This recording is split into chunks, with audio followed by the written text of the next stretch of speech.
Bonjour à toutes et à tous, je suis Isabelle Filiosa et je réponds aujourd'hui aux questions qui m'ont été posées à la conférence à Château-Arnoux en octobre 2016. Alors j'ai tiré quelques questions. Comment un accouchement provoqué ou par césarienne peut engendrer une perturbation des émotions de l'enfant ? Un bébé de 6 mois qui a besoin d'être porté, qui pleure beaucoup, etc. Une fille qui avait du mal à rentrer en contact avec les autres à 4 ans ou qui s'exprimait peu. Voici une question, une autre. Lorsqu'un enfant se referme sur lui-même et qu'on voit qu'il a un problème, faut-il le pousser à s'exprimer ou le laisser venir par lui-même ?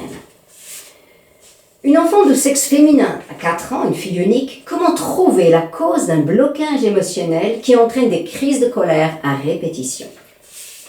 Et enfin, 2 filles de 19 et 20 ans. Et oui, nous avons aussi des grands enfants parfois. Comment réagir devant le mutisme de son enfant suite à un conflit ? Comment communiquer ? Et donc j'ai tiré ces questions parce qu'elles disent un petit peu toutes une même chose, elles posent une même question. Que faire face à la blessure, au problème d'un enfant lorsque nous ne savons pas exactement ce qui s'est passé et lorsqu'il ne nous dit rien ? Soit parce qu'il s'enferme dans le mutisme, soit parce qu'il est trop petit pour pouvoir exprimer ce qui se passe pour lui. Nous savons qu'il se passe quelque chose. Juste forcer l'enfant à parler, ça ne va pas fonctionner. Plus nous allons vers, plus il va se fermer. C'est logique. Mais quand on n'arrive pas à ouvrir une porte en la poussant, parfois il suffit de tirer. Comment est-ce que je peux juste ouvrir la porte du cœur de mon enfant en tirant ? Il ne s'agit pas de lui tirer les vers du nez non plus, mais plutôt de faire un peu d'espace, d'ouvrir, et commencer par ouvrir mon cœur.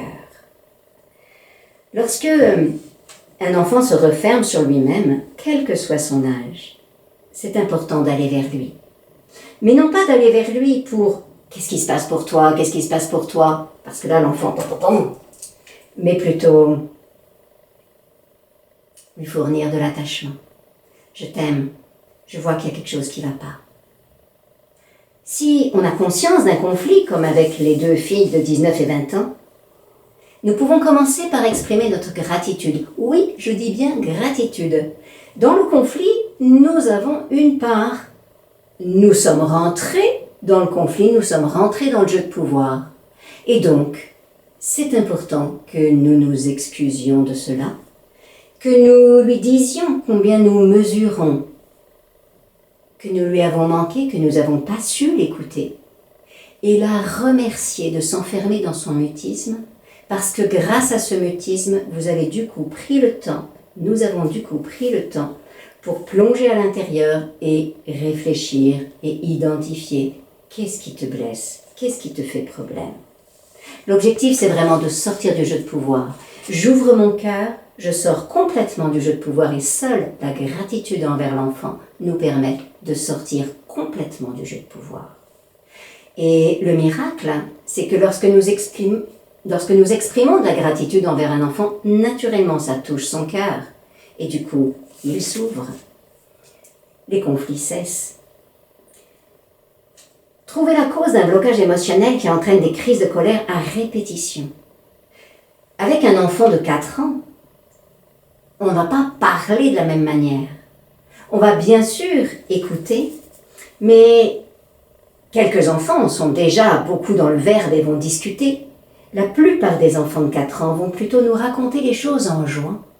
Donc là encore, nous nous approchons, mais sans chercher à dire « dis-moi ce qui se passe, dis-moi ce qui se passe ».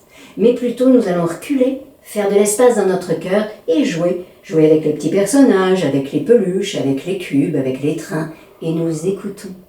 Dans ce que l'enfant fait comme jeu, nous pouvons entendre probablement sa problématique.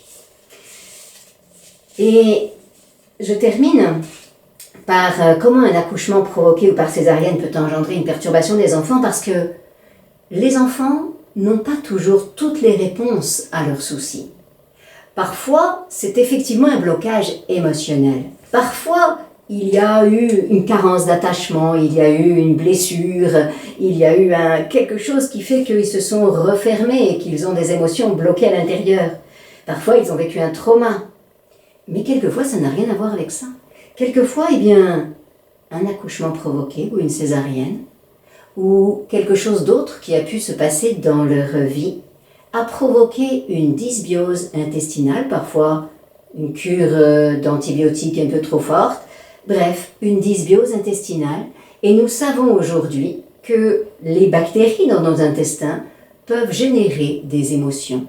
Et donc, quand un enfant est particulièrement noir, agressif, tendu, qui fait des crises de colère régulières, c'est pas forcément toujours un blocage dans sa tête ou dans son cœur, c'est peut-être un blocage dans son ventre, peut-être que tout simplement il y a là quelques bactéries qui déclenchent ces réactions émotionnelles. Une autre possibilité, surtout en cas de césarienne ou d'accouchement provoqué, lorsque un enfant vient au monde, il est doté, le fœtus est doté de réflexes.